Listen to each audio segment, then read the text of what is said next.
अर्गलास्तोत्रम् अस्य श्री अर्गलास्तोत्रमन्त्रस्य विष्णुर्ऋषिः अनुष्टुप् छन्दः श्रीमहालक्ष्मीर्देवता श्रीजगदम्बा प्रीतये सप्तशती पाठांग अर्गलास्तोत्रजपे विनियोगः। ओं नमश्चण्डिकायै।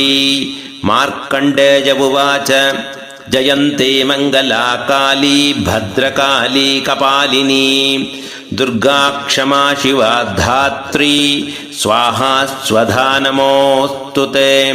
मधुकैटभविद्रा विविधातृवरदे नमः। रूपं देहि जयं देहि यशो देहि द्रुषो जहि। महिषासुरनिर्नाशविधातृवरदे नमः। रूपं देहि जयं देहि यशो देहि द्रुषो जहि। वन्दिताङ्घ्रियुगे देवि सर्वसौभाग्यदायिनि रूपं देहि जयं देहि यशो देहि द्रुषो जहि।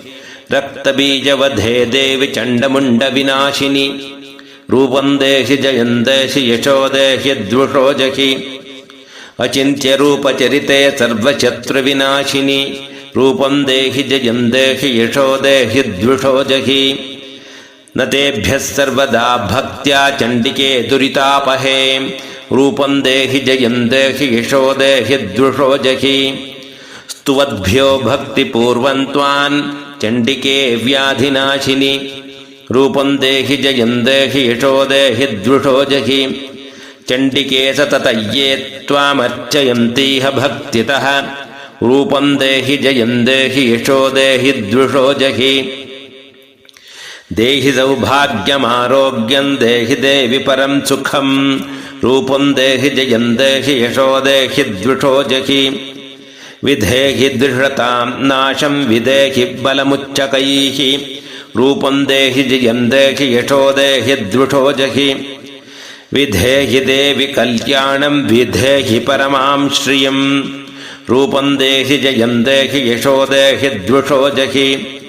विद्यावन्तं यशस्वन्तं लक्ष्मीवन्तं जनं कुरु रूपं देहि जयं देहि यशो देहि द्रुषो जहि। प्रचण्डदैत्यदर्पघ्ने चण्डिके प्रणताय मे रूपं देहि जयं देहि यशो देहि द्रुषो जहि।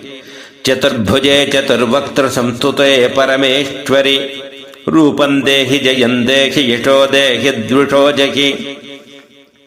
कृष्णेन संस्तुते देवि शश्वद्भक्त्या त्वमम्बिके रूपं देहि जयं देहि यशो देहि द्रुषो जहि। हिमाचलसुतानाथ संस्तुते परमेश्वरि रूपं देहि जयं देहि यशो देहि द्रुषो जहि। सुरासुरशिरोरत्ननिघ्रष्टचरणेऽम्बिके रूपं देहि जयं देहि यशो देहि द्रुषो जहि। इन्द्राणीपतितद्भावपूजिते परमेश्वरि रूपं देहि जयं देहि यशो देहि द्रुषो जहि। देवि भक्तजनोद्दाम दत्तानन्दोदयेऽम्बिके रूपं देहि जयं देहि यशो देहि द्रुषो जहि। पुत्रान् देहि धनं देहि सर्वकामांश्च देहि मे रूपं देहि जयं देहि यशो देहि द्रुषो जहि। पत्नीं मनोरमां देहि मनोवृत्तानुसारिणीं तारिणीं दुर्गसंसारसागरस्य कुलोद्भवाम्। इदं स्तोत्रं पठित्वा तु महास्तोत्रं पठेन्नरः स तु सप्तशती संख्या वरमाप्नोति सम्पदाम्। इति मार्कण्डेयपुराणे अर्गलास्तोत्रम्।